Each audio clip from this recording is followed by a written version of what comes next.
অগ্নিনির্বাপক ব্যবস্থাটা এখন থেকে আমাদের মনে হয় খুব গুরুত্ব সহকারে ভাবা উচিত। নাম্বার 2 হলো সড়ক মেরামত একেবারেই বাজে অবস্থা, বাজেটের অবস্থা ভালো না, আমি যতটুকু শুনেছি আর্থিক অবস্থা একেবারেই ভালো না, ট্যাক্স সেভাবে কালেকশন মাসের পরে মাসে বেতন হবে না। আমি সেদিক থেকে বলছি, মানে ওই ফিলিংস থেকে বলছি যে অবস্থাটা একেবারেই ভালো না। সুতরাং বিগত দিনে আমাদের অভিজ্ঞতা ভালো ছিল না, ওই জায়গাটা একটু পরে আসছি। সিসি ক্যামেরা কিছুদিন এর আগে লাগানো হয়েছিল, আমি জানি না রংপুর মেট্রোপলিটন পুলিশের সাথে খুব গুরুত্ব সহকারে আন্দোলনের সময় বাড়ি সব ভেঙে দিচ্ছে 63 ওইটা অর্ডার করে দিয়েছি, লেগে যাবে। সেটা সমন্বয় হওয়া দরকার এবং সিসি ক্যামেরা তাকে যদি ঠিকভাবে মনিটর করা যায় তাহলে হলো ছোট চুরি চিন্তা এগুলো বন্ধ হবে বলে আমার বিশ্বাস। ডেঙ্গু প্রতিশোধের যে বিষয়টা, যেহেতু সিজন অলরেডি চলে আসছে, এখন পর্যন্ত আমার বাড়ির আশেপাশে কোনো স্প্রে আমার চোখে পড়েনি এখন পর্যন্ত। আমি শহরে যতটুকু আমার চোখে পড়ে না। আর 2 হলো শুধু স্প্রে করাটা বড় কথা নয়, আবর্জনা পরিষ্কার এবং হলো সড়ক এবং অন্যান্য ফাঁকা জায়গাগুলোতে যেগুলো গাছপালা আছে ছোট যেগুলো পরিষ্কার করার মতো শহর পরিষ্কার করা অত্যন্ত জরুরি বলে আমার মনে হয়।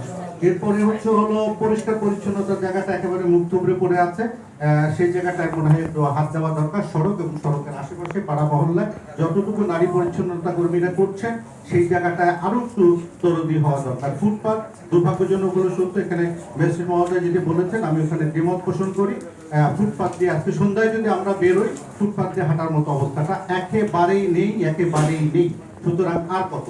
এ শহর আমাদের স্বপ্নের শহর, আমরা অনেক আন্দোলন করি, 2012 সালে সিটি কর্পোরেশন হয়েছে, কিন্তু বয়সটা বেড়ে যাচ্ছে, কিন্তু ও এখনো ওই আতুর ঘরেই রয়ে গেছে। কারণ 12 বছরে আমরা যে জায়গাটা প্রত্যাশা করেছিলাম আমরা সেই জায়গাটায় যেতে পারিনি। এখনো বেশ কিছু সড়কে, এর আগে আমি বলেছি, আজকেও বলছি আপনার এই সিএলসিসি কমিটির মাধ্যমে, যেমন আমার বাড়ির সামনে যে সড়কটি সেটি হলো কেরামতি মসজিদ থেকে শুরু করে সোজা যেটা জাহাজ কোম্পানি হয়ে মাহেরগঞ্জ চলে গেছে, সেখানে পোল লাগানো হয়েছে প্রায় আজ থেকে 2 বছর আগে, এখন পর্যন্ত লাইট লাগানো হয়নি, পুরো জায়গাটা এখনো ফাঁকা হয়ে পড়ে আছে। কাছারি বাজার থেকে যে সড়কটি হলো টার্মিনালের দিকে গিয়েছে, দুর্ভাগ্যজনক হলো সত্য মুন্সিপাড়া এবং কেরানীপাড়া অত্যন্ত গুরুত্বপূর্ণ সড়ক, সেখানে অনেক হাইরাইজ বিল্ডিং হচ্ছে, রাস্তার পাশে এত বেশি ম্যাটেরিয়াল রাখা হয়েছে, ওই রাস্তা দিয়ে চলাচলের অবস্থাটা একেবারে অযোগ্য হয়ে গিয়েছে। আমার বোনের বাসা ওখানে হচ্ছে, সেখানেও আমি কালকে গিয়েছিলাম, কালকে বোনকে বলে আসছি যে আজকে একটা মিটিং এর আমি চিঠি পেয়েছি, তুমি যদি কালকের মধ্যে মালপত্র না সরাও তাহলে কিন্তু মিটিং এ কিন্তু আমি তোমার বিরুদ্ধে করবো, আমার বোনকে আমি বলে আসছি। সুতরাং এই জায়গাটা আমাদের নির্মাণ করতে হবে, এটা তো ঠিক, সেটাও ঠিক, আবার রাস্তাও পরিষ্কার রাখতে হবে, এটাও ঠিক। এখন ধরেন এই বাড়ির মালিক যদি আপনি হতেন, তাহলে আপনি কনস্ট্রাকশন ম্যাটেরিয়াল গুলো কোথায় রাখতেন?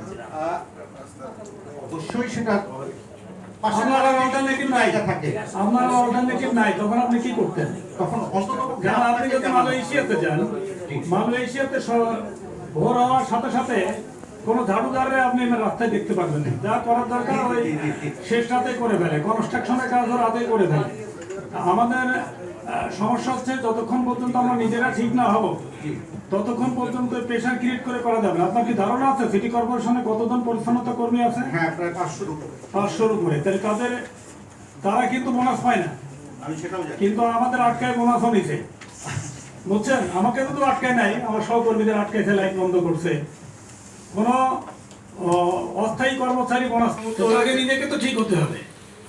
আমার উপর তো আমাকে তো কেউ দেখে না, আমাকে কেউ দেখে?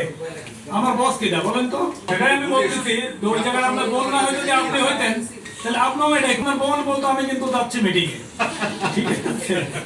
এটাই নিয়ম। আমাদের উচিত হবে। আমার আর দুটো প্রস্তাবনা আছে যেটা খুবই গুরুত্বপূর্ণ আমার কাছে মনে হয়েছে। আমি মিনিস্টার সাহেবের একটু দৃষ্টি আকর্ষণ করছি যে ব্যানার ফেস্টুন রংপুরে, এটা মনে হচ্ছে যে এক ধরনের মহামারীর মতো অবস্থা। আমার বাসার সামনের গেটে আমি কতদিন কাটবো, কারণ আমি তো ফুলের মতো উঠতে পারছি না। তারপরে ওর বাড়ির থেকে একটু উঁচু কিছু নিয়ে এসে বিভিন্ন কোচিং সেন্টার, সবচেয়ে বেশি হলো কোচিং সেন্টার।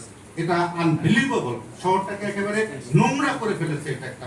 নাম্বার 2 হলো আমি একটু প্রস্তাবনা রাখছি, যেহেতু জায়গার মাধ্যমে আমরা বছরে 2টো মিটিং করার আমাদের সুযোগ আছে, সেই ক্ষেত্রে গণশুনানি যেগুলো জনস্বার্থে আমরা বছরে 2টো অন্তত পক্ষে গণশুনানি করতে পারি কিনা একটা প্রস্তাব রাখছি আমি।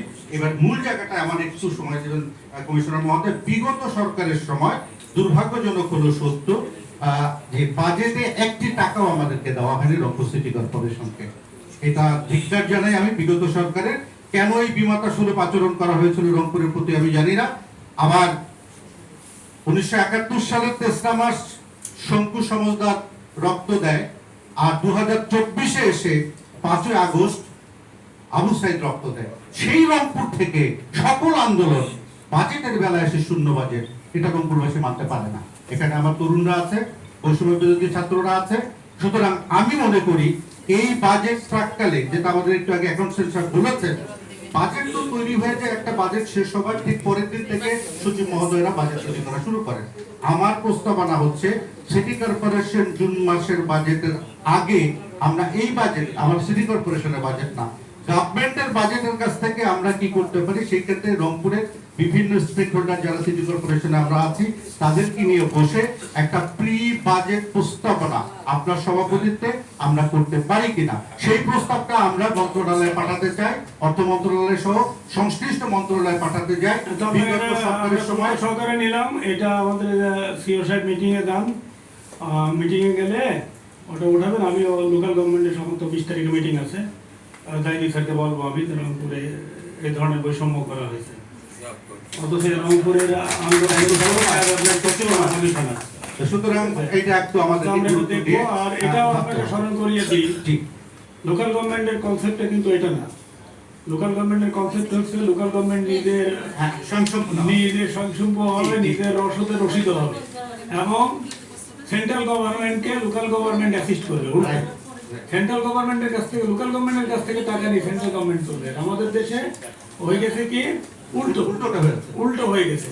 কারণ আপনার তো আজকে ট্যাক্স অ্যাসেসমেন্টটা ঠিক হতো, ট্যাক্স যদি দিত, সবাই যদি ট্যাক্স দিত, যেমন আমি গত মাসে 79,000 টাকা ট্যাক্স দিছি আমার বাসায়। বললেন পার্কের কথা বললেন যে আমাদের অক্সিজেনের যে জায়গাটা, এটা আমি যতটুকু শুনেছি বিগত সময় যে ওই জায়গাটা লিজ নেওয়া হয়েছিল, যেটা চিকলি মেইন ওখানে এমইউ আছে, এমইউ পার হলে 1 বছর লাগবে। আর আমি দেখছি ওটা নিয়ে কথা বলার দরকার নাই, ওটা আমার নলেজে আছে। আমি তো চুক্তি লঙ্ঘন করতে পারি না, এই চেয়ার থেকে তো করছে। তাহলে চেয়ারকে আমাদের বৈষম্য বিরোধী আন্দোলনের ছাত্রদের কথা শুনি। আমরা শূন্য বাজেট পেয়েছি, তখন বরিশাল পেয়েছে 950 কোটি টাকা। এটা তো অন্যগুলো বাদ দিলাম। জানেন, আমরা এই পরিস্থিতিতে আর করতে চাই। আমি এর আগে করেছিলাম।